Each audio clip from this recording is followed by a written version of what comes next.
Hi everybody, thanks for watching my video.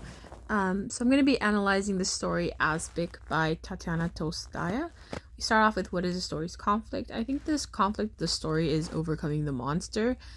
The story begins with the narrator pretty much describing how much they hate the dish, the Aspic dish, and they pretty much take us on a journey just from the beginning, getting to the place, talking about being during winter.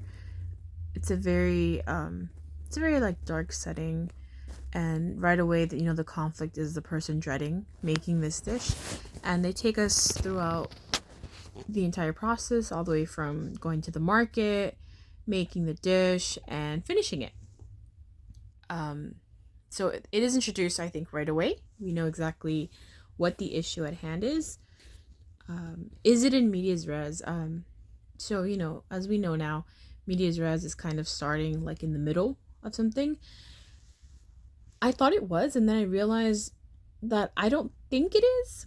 Why? Because the conflict is introduced right away. We know that the character does not want to make this dish. They're afraid of it. They don't explain exactly why, but they just really don't like it. But the reason why I don't think it's in medias res is because the conflict is introduced, but it starts off in the very beginning of this dish and the process of going to the market and getting all the supplies, and using a lot of vivid imagery and describing how much they dread seeing I believe it's a pig or a cow being cut up into pieces. So that's why I think the conflict is overcoming the monster, even though they're afraid of making this dish and hate it for some reason or another. They're still going through with it though, so I think that's the conflict. Like them trying to, I hate making this dish, but I'm gonna continue to make it because it's a significant cultural thing. It's I think it's implied that it's New Year's, so that's why they have to make it. But even though they're dreading it, they're gonna do it. Next question is, how is this conflict resolved or unresolved in the story? I think the conflict, overcoming the monster, I think it's resolved, but I don't think it is at the same time. I think it's both. Why? It's resolved in the sense of like, okay, I think she cooked the meal, right? Even though she obviously didn't enjoy making it at all because she felt like she had to. So she forced herself to make it. But she did it, right? Regardless.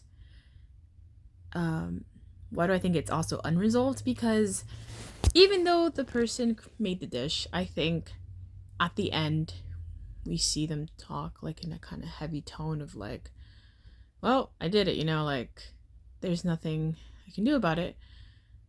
And it seems like even though they accomplished making this dish, they weren't happy. They felt kind of like empty in a sense. It's almost like regrets, like kind of like I did it. Like, okay. But they're internally not happy. So I think the plot that is being used is, I think, like a journey, I would say. That makes the most sense to me.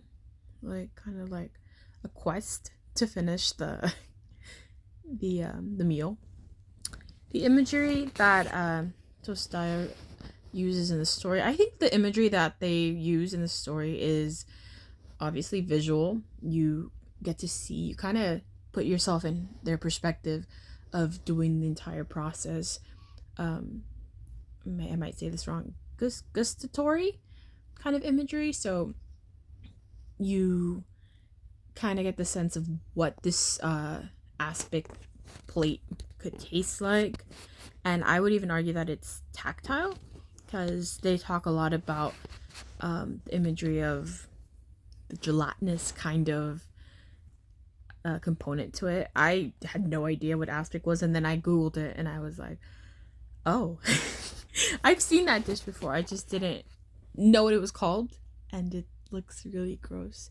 Personally, no offense to people who actually eat it and then maybe it's good, but the jelly looks really gross. So that's why I think it's that kind of imagery. And how does tostada convey the story's theme or message via symbolism? I think the symbolism, well, I think the message is kind of like the hatred of making this dish. It seems that this dish is like a cultural kind of thing. Like, I think the narrator talks about, like, I don't know how people keep making this dish. I think they alluded to like different famous people in history and saying like when this person was around they had aspic, when this person was around they had aspic, which I thought was a bit funny. So it seems like it's a cultural thing, and like they said, like they do it once a year, you know, it has to be done. They don't understand why people make it, but and it feels like it has no purpose, but they continue to make it. If anything, the symbolism that I see here is animal cruelty.